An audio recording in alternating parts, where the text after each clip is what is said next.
bersama-sama Alkitab kita dalam kitab Filipi pasal yang kedua. Kitab Filipi pasal yang kedua ayat yang pertama sampai ayat yang ke-10, ayat 11. Kitab Filipi pasal 2 ayat yang Filipi pasal 2 ayat pertama sampai pasalnya ayatnya yang ke-11. Ya. Dalam kitab Filipi pasal yang kedua ayat 1 sampai ayat 11 sudah dapat semuanya? Kalau sudah dapat, saya baca ayat yang ganjil, saudara membaca ayat yang genap. Nanti kita baca bersama-sama ayat yang ke-11. Kalau sudah dapat, saya undang semua jemaat bisa bangkit berdiri. Ya, seberapa banyak yang bawa Alkitab? Ya, coba angkat tangannya. Ya. Ya, baik Bapak Ibu Saudara. Ya. Puji Tuhan. Haleluya. Ya. Luar biasa. Bilang begini, samping kiri kananmu, tidak jadi masalah, bilang begitu. Haleluya. Tidak ada kaitannya dengan surga.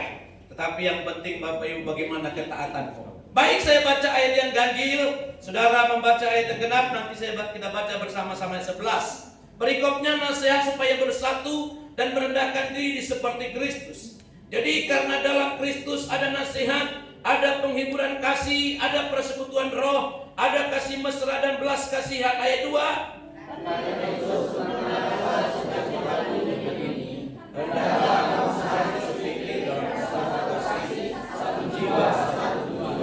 Dengan tidak mencari kepentingan sendiri atau puji-pujian yang sia-sia. Sebaliknya hendaklah dengan rendah hati yang seorang menganggap yang lain lebih utama daripada dirinya sendiri. Ayat 4.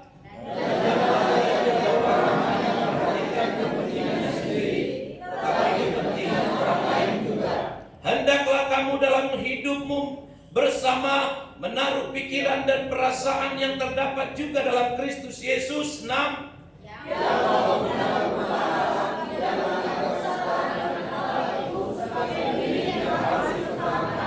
Melainkan telah mengosongkan dirinya sendiri dan mengambil rupa seorang hamba dan menjadi sama dengan manusia. 8. Dan sebagai manusia, ia telah merendahkan dirinya sampai mati, bahkan sampai mati di kayu salib. Itulah sebabnya Allah sangat meninggikan dia dan mengaruniakan kepadanya nama di atas segala nama. 10. Supaya dalam nama Yesus terkutuk segala yang ada di langit dan yang ada di atas bumi dan yang ada di bawah bersama-sama, dan segala lidah mengaku Yesus Kristus adalah Tuhan, bagi kemuliaan Allah Bapa. Amin. Silakan duduk Bapak Ibu Saudaraku yang terkasih. Ketika Anda dan saya membaca ayat ini Bapak Ibu Saudara, saya terlalu yakin ada banyak hal yang meremah dari yang Anda dan saya dapatkan.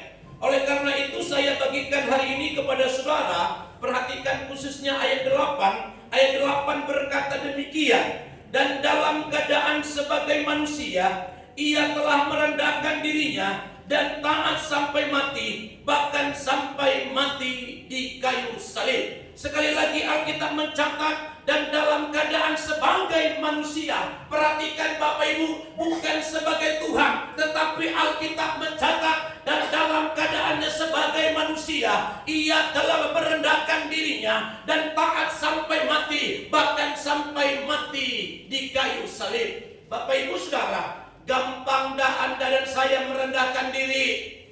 Gampang tidak? Gampang tidak?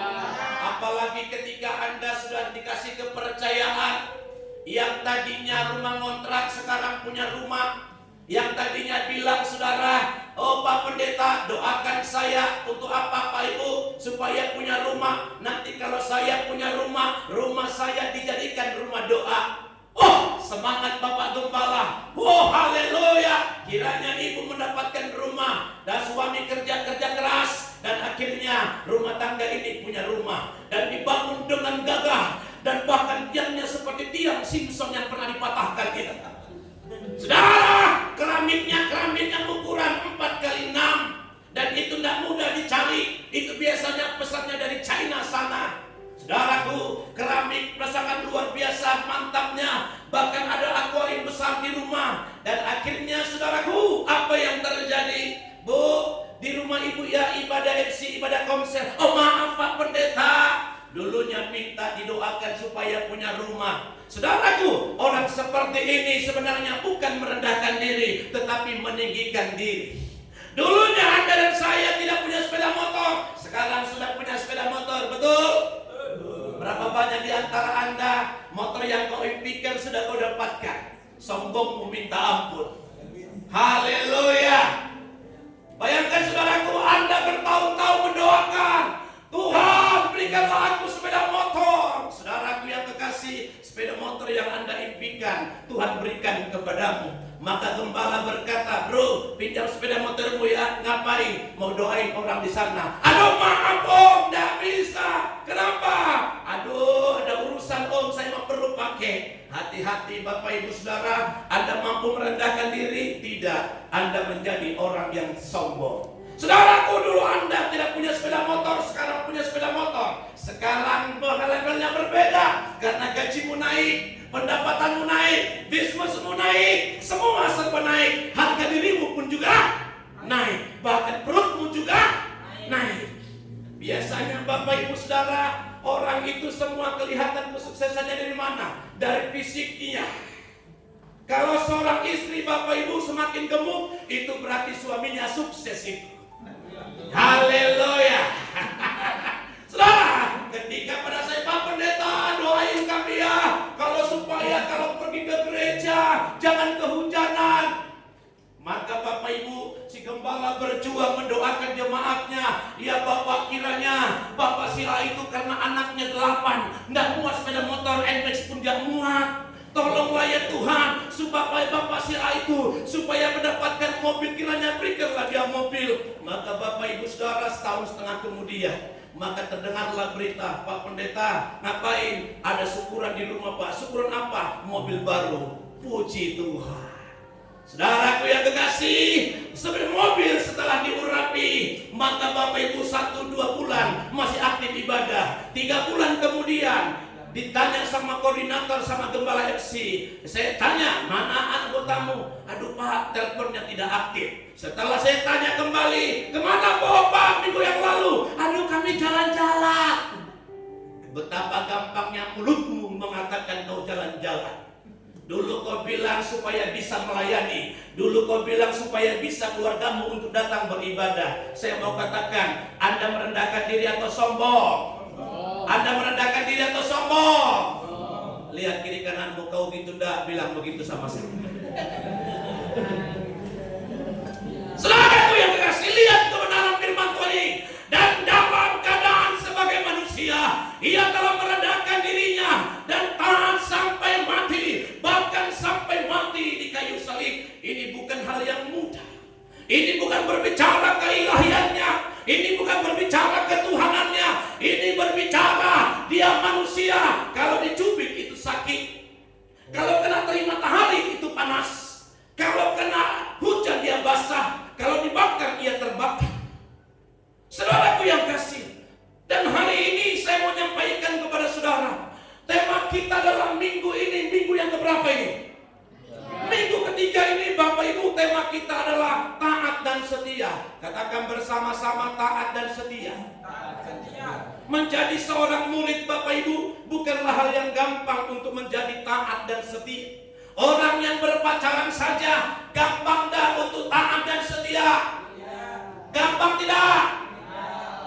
Hampir semua berkata tidak gampang berpacaran saja, tidak gampang untuk menjadi pria yang taat dan setia.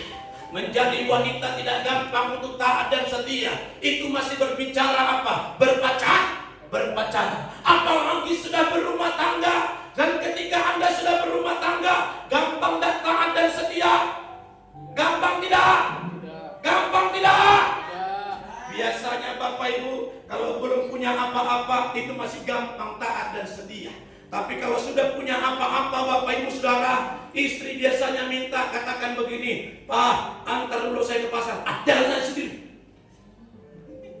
Tapi kalau dulu Bapak Ibu masih berpacaran, kejar daku, biar kau kutangkap. Itu film tahun 70-an. Anda belum lahir Bapak Ibu Saudara, janin pun belum. Saudaraku yang kekasih, dulu waktu kau masih berpacaran,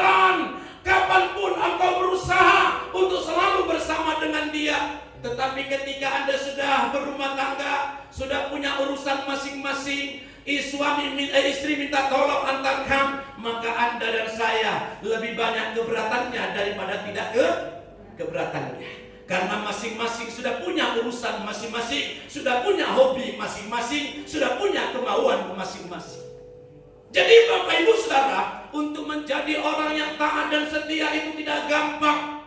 Makanya seringkali Bapak Ibu Saudara, dalam setiap perjalanan Anda dan saya, Tuhan sedang memproses kita dalam sebuah ketaatan dan kesetiaan. Berapa banyak kita dalam kehidupan rumah tangga, berapa banyak kita dalam keluarga, Bapak Ibu Saudaraku yang kekasih, di dalam setiap perjalanan kita lihat hari-hari ini banyak rumah tangga yang cekcok, banyak rumah tangga yang hancur, banyak rumah tangga yang kacau. Mereka tidak lagi bisa mempertahankan ketaatan dan kesetiaan mereka.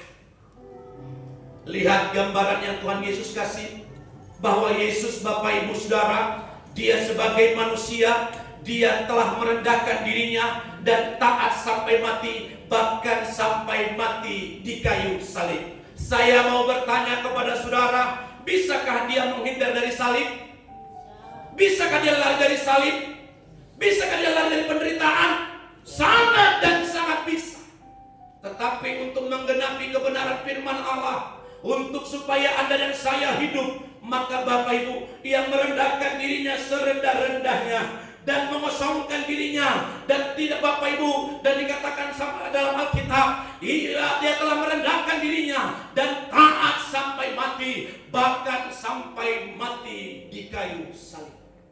Mengapa orang Kristen sulit Bapak Ibu untuk diajak taat dan setia? Mengapa orang Kristen sangat sulit diajak? Ayo Bapak Ibu, semakin setia mengiring dan melayani Tuhan. Ayo semangat, ayo jangan kendor. Roma 12 ayat 11 berkata, jangan biarkan rohmu padam, tetapi biarkan rohmu bernyala-nyala dan layanilah Tuhan.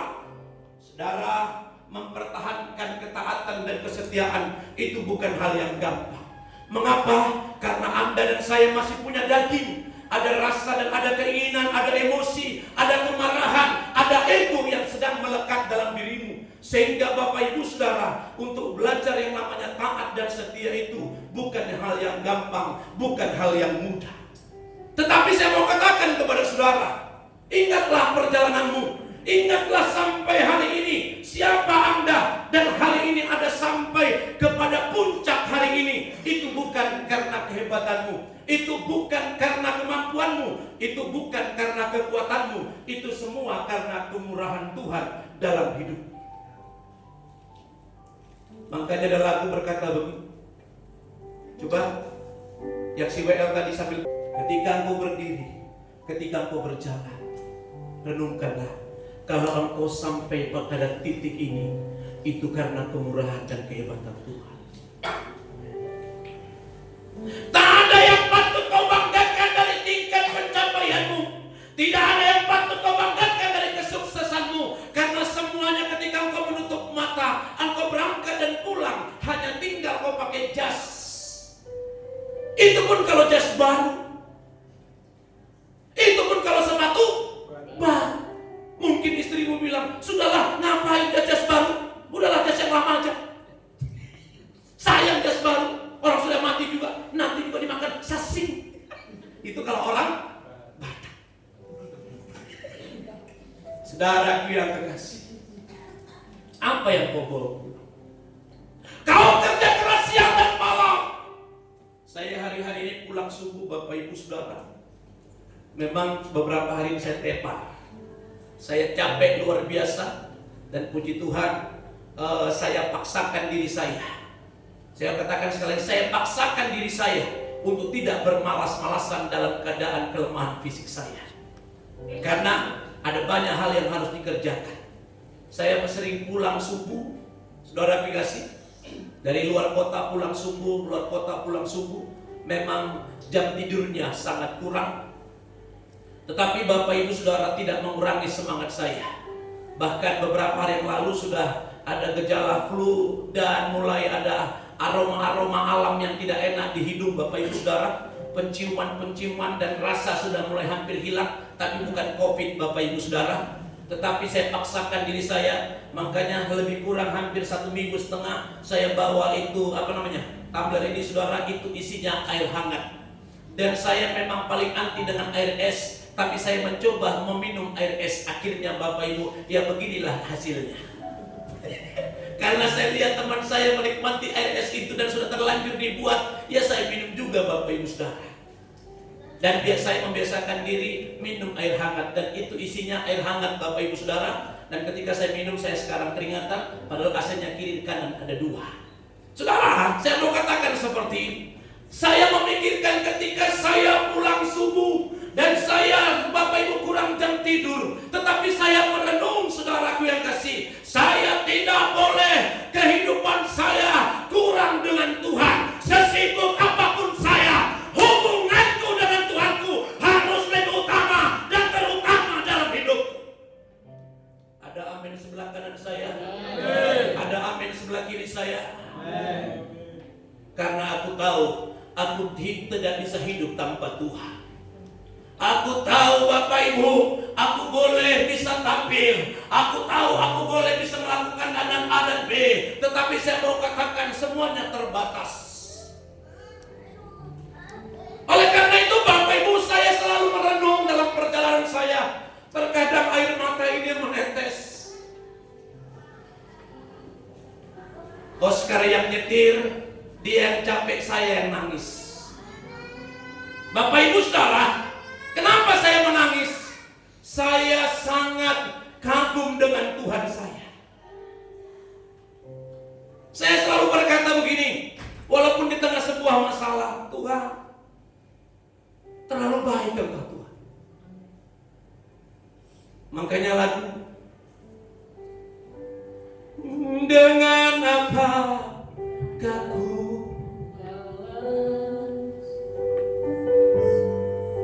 segala kebaikanmu,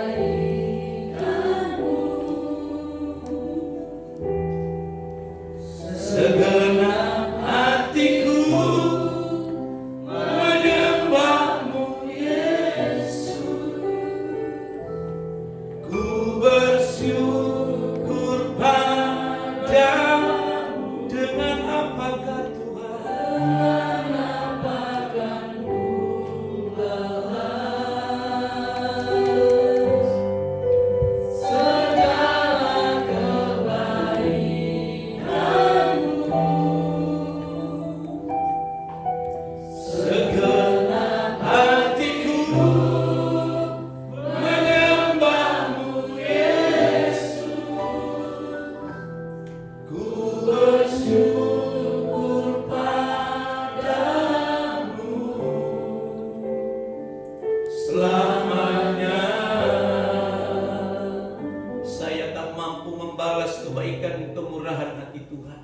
sekalipun aku kerja keras mencapai pundi-pundi, aku tak dapat membalas kebaikan Tuhan. Sekalipun hari ini aku bisa mungkin membeli sesuatu, aku tak dapat membalas kebaikan Tuhan.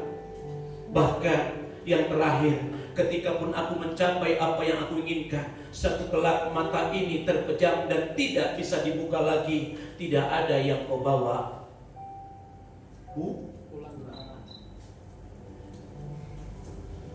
tidak ada yang kau bawa pulang.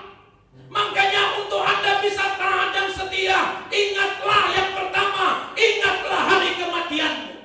Woi, ini ngeri. Jadi Anda supaya tidak bermain-main dengan Tuhan, ingatlah akan hari kematianmu.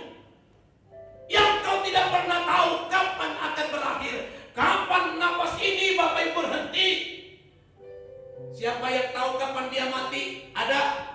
Coba tanya kiri kananmu. Siapa tahu dia punya indera keenam? Indera ketujuh? Saudara, agar Anda dan saya taat dan setia, mau program apapun dibuat di gereja ini Bapak Ibu, memang itu bisa memotivasimu, tapi sifatnya sementara. Tetapi ketika engkau merenung tentang hari kematianmu, saya terlalu yakin dan percaya engkau akan tetap taat dan setia.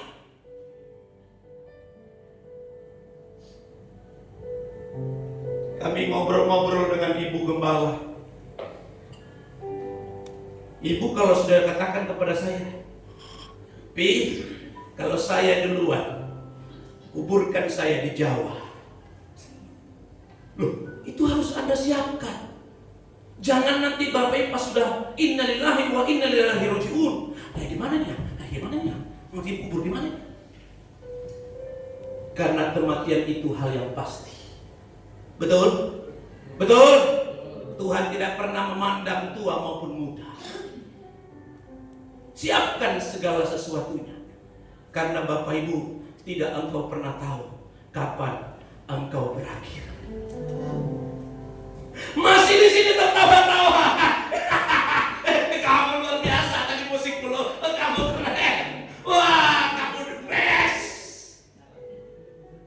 Bukan yang menderam tadi ya maksud ya. Saya hanya sekedar menunjuk ke sini. Mana yang menderam tadi? Hah? Oh iya, bukan kamu Jordi.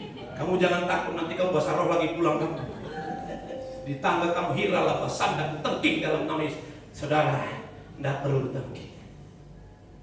Saya mau katakan kepada saudara, Anda bisa sedang tertawa dengan siapapun, tapi hari esok siapa yang tahu? Makanya perbaiki dirimu, berjuang untuk taat dan setia. Jangan lagi bermain-main dalam dosa. Perhatikan, coba buka kitab Kejadian. Ini saya pernah bahas di apa deh, saya lupa. Coba baca kitab Kejadian pasal 3.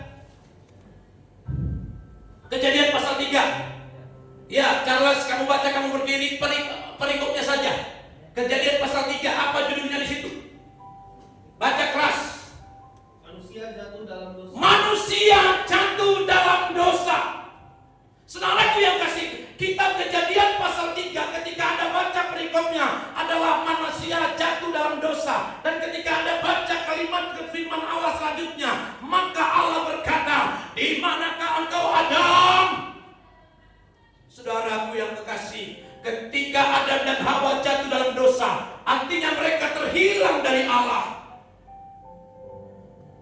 Mereka jatuh dalam dosa, terhilang dari Allah. Saya mau tanya kepada saudara dan saya, ketika pada saat Adam dan Hawa jatuh dalam dosa, mereka terhilang. Yang merasa panik, yang merasa sedih itu siapa? Allah. Betul apa betul? Betul apa betul? Kenapa Allah yang panik dan merasa terhilang? Karena Allah itu sang penciptanya. Karena Allah itu Bapaknya. Saudara, saya boleh cerita, Pak, ya, yang hari apa itu? Saya sampai lupa. Doa subuh. Kami lagi doa subuh, Bapak Ibu Saudara, lagi doa subuh jam 4 subuh. Maka beberapa menit baru doa subuh, berdering telepon saya. Bapak Theo telepon saya. Saya pikir ngapain ini? Saya mikir begini, jangan-jangan mungkin Pak, jangan lupa firman Tuhan. Mungkin saya pikir begitu. Saudaraku yang kekasih, pada saat saya angkat, saya keluar dari Zoom, maka si Theo yang ngomong. Mana Theo? Tadi ada dia. Oh, ini di sini depan. Pak, buka pintu Pak. Bapak dia bilang buka pintu Pak. Saya pikir ada apa nih? Keliling Pak. Buka pintu Pak. Buka pintu Pak. Maksudnya gimana? Ini kenapa kelilingnya? Ya buka di pintu Pak. Mulai apa? Pak. Saudaraku, sampai di depan rumah, karena Clary ini sudah tidak sadarkan diri lagi. Matanya sudah seperti ini, saudara, sudah lemas, mau dia papain saja dia tidak sadarkan diri. Saya pakai celana pendek, celana kolor, baju yang dijual di Indomaret itu. Baju apa nama itu? Kaos? Oh belum sikat gigi, rambut masih acak-acakan. Di depan pintu saya buka, Bapak Ibu Saudara, maka kami tanpa bertanya, doakan langsung Bapak Ibu hanya beberapa menit. Bapak Theo bilang begini, ayo masuk aja ke mobil Pak, masuk aja ke mobil Pak, masuk ke mobil Pak. Saya masih mikir, kalau masih pakai mobil, pakai kolor. Tetapi saya mengerti, Bapak Ibu Saudara, ketika si Clary itu mengalami sesuatu, yang paling panik itu bukan saya, yang paling panik itu bapaknya. Yang paling panik itu bapaknya, saya tidak tahu kecepatan berapa. Dia buat untuk sampai ke rumah sakit. WWS, rumah sakit umum. cepat Bapak Ibu tanpa juga sikat gigi. Serius, saya tidak tahu apa cium napas, kalian cium napas saya kurang tahu. Tapi kebetulan saya tidak makan jengkol dan pete. Saya langsung pakai celana Bapak Ibu, tanpa lagi cuci muka lagi karena sudah cuci muka, langsung berangkat ganti baju, berangkat ke Sarani. Gas juga kecepatan tinggi. Pakai apa namanya? Lampu kota. Tektok, langsung cepat. Saudaraku yang kasih, bayangkan betapa paniknya Tuhan kalau Anda terhilang, kalau Anda jatuh dalam dosa. Makanya Dia selalu memanggil namamu, menyebut namamu, supaya engkau jangan lagi menikmati dosa yang sedang kau nikmati hari ini. Karena ketika engkau terhilang, sebenarnya bukan gembalamu yang paling sedih, tapi Sang Bapa yang bernama Yesus yang mengalami kesedihan setiap hari karena engkau tidak mau kembali kepada ketaatan dan kesetiaan itu. Dan hari ini Bapak Ibu, saya bisa rasakan itu Bapak Ibu, karena saya sudah orang tua, sedangkan anak demam saja kita sudah berkata begini, Tuhan kalau bisa demamnya ini dipindahkan ke saya. Betul? Betul? Orang tua yang sayang Bapak Ibu Saudara kepada anaknya, ketika anaknya sudah mulai kejam-kejam, matanya sudah mulai agak bolak-balik, maka kekhawatiran, kesedihan, kepanikan itu ada pada orang tuanya karena mereka sayang kepada anaknya. Bahkan orang tua berkata, Tuhan kalau boleh sakit penyakitnya ini pindahkan ke saya. Tahukah Tuhan itu? Saya bisa merasakan kepiluan Tuhan ketika Anda terhilang, jatuh dalam dosa. Ketika Anda masih gemari dosa, kau masih gemari kemarahanmu, kau masih gemari pornografimu, kau masih gemari kekecewaanmu, kepahitanmu, sifat pelitmu. Sebenarnya kau sudah terhilang. Kau sulit untuk taat dan setia.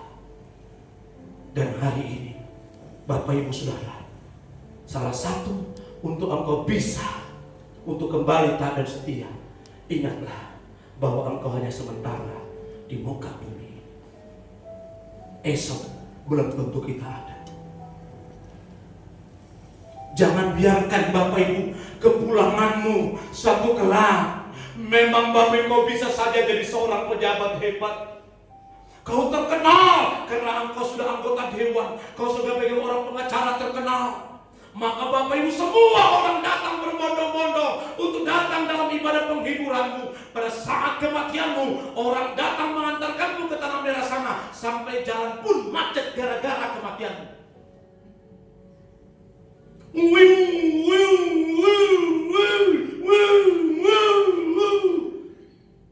Ada naik motor, woi, bingo! Coba kalau dia tahu, yang mati itu tahu, dia ngomong gini, mulutmu itu kurang ajar. Saudara, sampai di liang lahat, dengar baik-baik. Saya mau katakan kepada saudara, tidak terpenting siapa yang mengantarmu,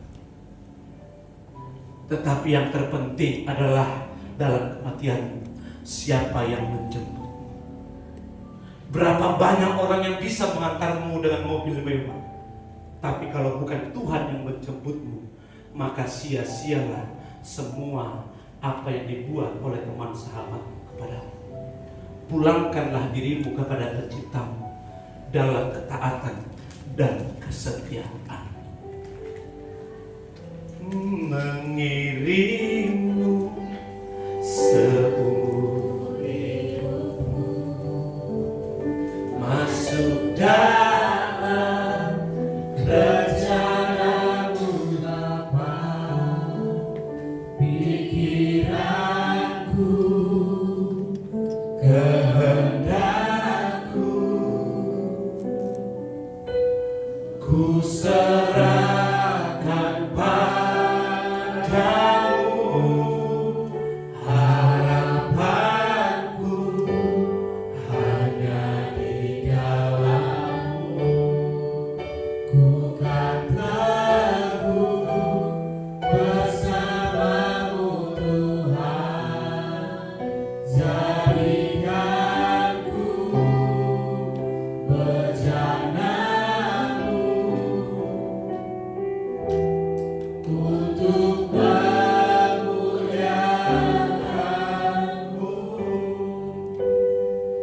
Belajarlah Bapak Ibu Saudara merenung bahwa waktu ini singkat. Karena waktu tidak bisa kau ulang kembali. Waktu akan terus berputar dan tidak bisa kau ulang. Dan hari ini Bapak Ibu, Tuhan meminta kepadamu, belajarlah engkau taat dan setia. Jangan permainkan lagi Tuhanmu. Dia sudah rela mati bagimu dengan tabukan yang berpuluh-puluh kali, dengan mahkota duri, dengan tombakan, dengan paku yang ada di kaki dan tangannya. Bahkan dia harus memikul salib yang berat itu. Terkadang dia harus terjatuh dan dia angkat kembali, jatuh kembali dan dia angkat kembali. Akhirnya sampai di bukit Golgota. Tapi sementara Anda dan saya masih sering membuat dia bersedih. Kau masih menikmati dosa. Jadi untuk Anda bisa taat dan setia, ingatlah pada saat hari kematian. Yang kedua Bapak Ibu Saudara, bagaimana supaya Anda dan taat dan setia? Yang kedua adalah Anda dan saya harus tetap memiliki kekaguman akan Dia. Tidak bisa tidak. Saya Bapak Ibu Saudara, mengapa saya bisa bertahan sampai hari ini walaupun banyak cobaan dan tangan-tangan? Karena saya sangat kagum dengan Tuhan Yesus yang sudah menebus saya. Kalau saya ingat-ingat diri saya Bapak Ibu, mungkin kalau saya tidak percaya sama Yesus, saya sudah ada di jeruji besi. Mungkin sudah pasti keluar masuk penjara. Dan kemungkinan saya akan menjadi sampah masyarakat. Kemungkinan saya akan overdosis. Kemungkinan akan banyak orang-orang yang akan jadi korban. Betapa hebatnya Tuhanku. Dia menyebut namaku dan menarik diriku dari kegelapan, dari sampah yang tak berguna. Dia tarik saya, dia masukkan ke dalam terangnya yang ajaib. Siapa dirimu dulu? Ingatlah siapa dirimu. Siapa papa mama dulu? Siapa dirimu dulu? Ingat itu, bahwa Anda adalah orang-orang yang tak berguna. Kita adalah orang-orang sampah yang tak berguna. Tapi Tuhan buat Anda berarti. Dan Dia menyayangi saudara. Dan Dia kasih kerjaan buat saudara. Dia kasih pasangan buat saudara. Dia kasih anak buat saudara. Bahkan lihat kau pakai batik hari ini, saya lihat gagah-gagah luar biasa. Kau kelihatan cantik luar biasa. Saya bilang hari ini kamu keren. Itu hebatnya luar biasa. Masa kamu harus menodai Tuhanmu? Kenapa Anda jatuh lagi dalam dosa? Karena Anda tidak kagum akan Dia. Saya kagum dengan Tuhan saya. Makanya lagu ini Bapak Ibu Saudara, ku kagum, hormat,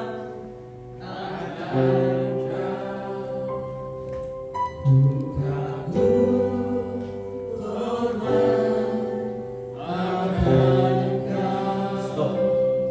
Ketika saya lihat kedua anak saya, Tuhan, terima kasih Tuhan Kau hebat. Ketika saya lihat istri saya sedang tidur, Tuhan, betapa hebatnya Kau berikan istri kepada saya seperti ini. Ketika Tuhan saya tunjukkan kepada saya fasilitas, Tuhan, aku sampai hari ini menikmati kebaikan. Aku kagum pada. Bahkan ketika saya menghadapi tantangan, masalah yang Anda tidak pernah tahu, saya bilang sama Tuhan, Tuhan, Kau hebat. Di tengah masalahku Kau tetap ada. Di tengah pergumulanku Kau tetap ada. Air mata ini tidak pernah berhenti menetes. Tapi aku tahu dalam setiap tetesan air mataku Tuhan memperhitungkannya. Dan aku tahu ketika aku memanggil namamu, dan di sana aku akan menemukan kekuatan. Dan ketika aku memanggil namamu dan aku bangga terhadapmu, aku akan mampu melewati setiap kerikil dan badai yang menerpa hidupku. Makanya sampai hari ini Bapak Ibu, aku terlalu sangat kagum terhadap Tuhan. Dan aku tidak mau lagi menyakiti hatinya. Aku tidak mau lagi membuat Dia bersedih dengan kelakuanku. Saya dulu penikmat pornografi. Saya dulu penikmat rokok. Saya dulu penikmat minuman keras. Saya dulu penikmat narkoba. Saya dulu penikmat ini, tangan ini suka ninju orang. Saya penikmat yang namanya suka ngomongin orang kotor, kebun binatang, organ tubuh. Saya penikmat dari dosa. Tapi saya katakan, aku tidak mau lagi melukai hati. Aku tidak mau lagi melukai perasaan. Pelayanan ini, pekerjaan ini, berkat ini untukmu dan kemuliaan forever and ever, selama-lamanya. Tuhan memberkati.